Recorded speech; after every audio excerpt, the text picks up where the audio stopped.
My presentation is about Palazzo Strozzi. Palazzo Strozzi is a cultural center and art gallery in Florence and a masterpiece of Italian Renaissance architecture. The facades of the Palazzo Strozzi are articulated by means of three different treatments of the masonry corresponding to the three stories, the lower story being rusticated, the middle consisting of large blocks of stones, and the top story being smooth. A similar conjunction of smooth and rusticated masonry is found in the Palazzo Pitti and the Palazzo Medici Riccardi. It is an example of civil architecture with its rusticated stones inspired by the Palazzo Medici and its harmonious proportions. From Palazzo Medici, Filippo copied the cubic form, designing three floors around a central courtyard.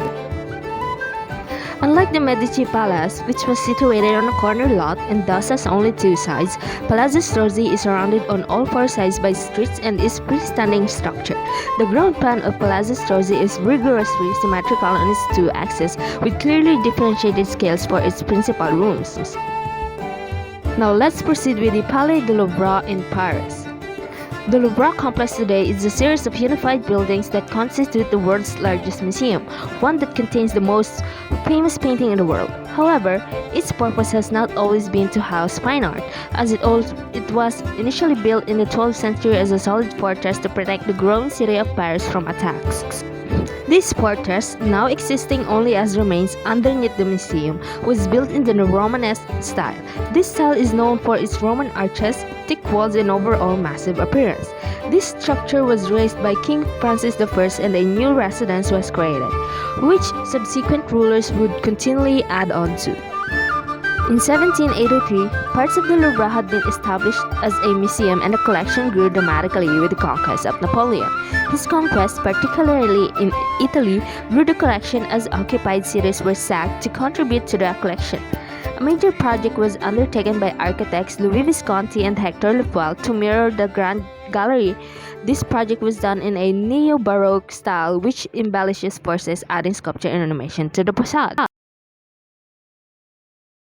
Thank you, Miss Nicole Sarmiento, and now we're going to talk about the Blenheim Palace.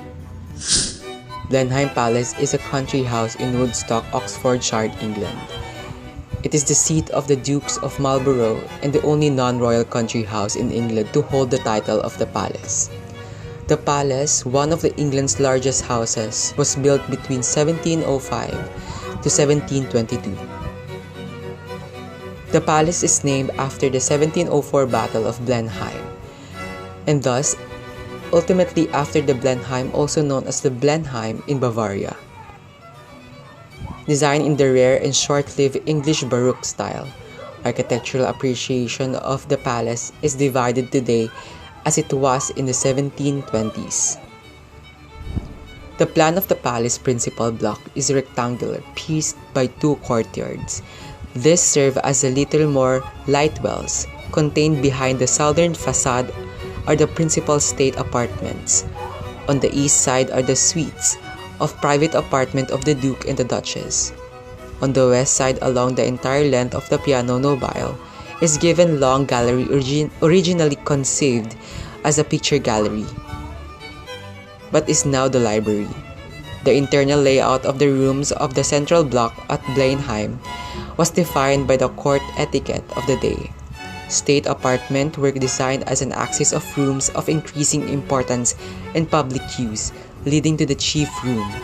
The larger houses like Blenheim had two sets of state apartments, each mirroring each other. Next is the University of Salamanca. The university rules supreme in Salamanca.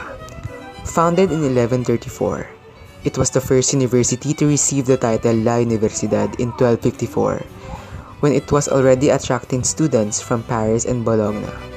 It remains one of the best in Spain and now attracts hundreds of foreign students every year.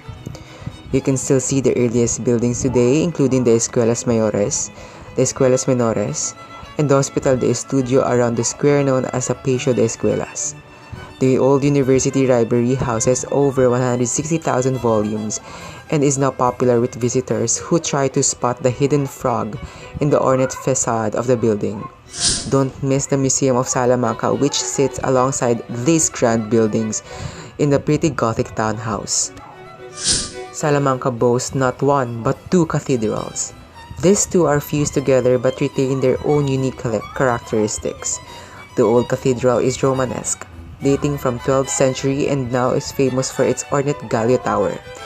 An adjoining new cathedral was built in the stages of 1509 and combines late Gothic architecture with the Renaissance style called Plateresque. Amazingly, it took over 200 years to build and was completed. Hi, I'm Dela Cruz of Arc 21S1 and this is Heidelberg Castle of Heidelberg, Germany. Heidelberg Castle is a ruin in Germany and landmark of Heidelberg. The castle ruins are among the most important Renaissance structures north of the Alps. Heidelberg is particularly well known for its castle ruins. Every year, thousands of tourists flock here from all over the world. It presides over the city like a king on his throne. Overlooking the town from the nearby hill, the castle is a mix of Gothic and Renaissance styles and was restored during the Third Year War as well as the World War II. The castle has several historical buildings as well as landmarks, some of them standing reasonably well after centuries and dozens of wars. One such landmark inside the castle is the Heidelberg Tun, or a giant wine barrel. Stored in the cellar of the castle, in the 18th century, there were 4 gigantic barrels, stocking the white wine produced in the vineyards of the castle. Ruins are the pinnacle of what we call historical exotism. A ruin must be rightly situated to be effective. This one could not have been better placed. It stands upon commanding elevation.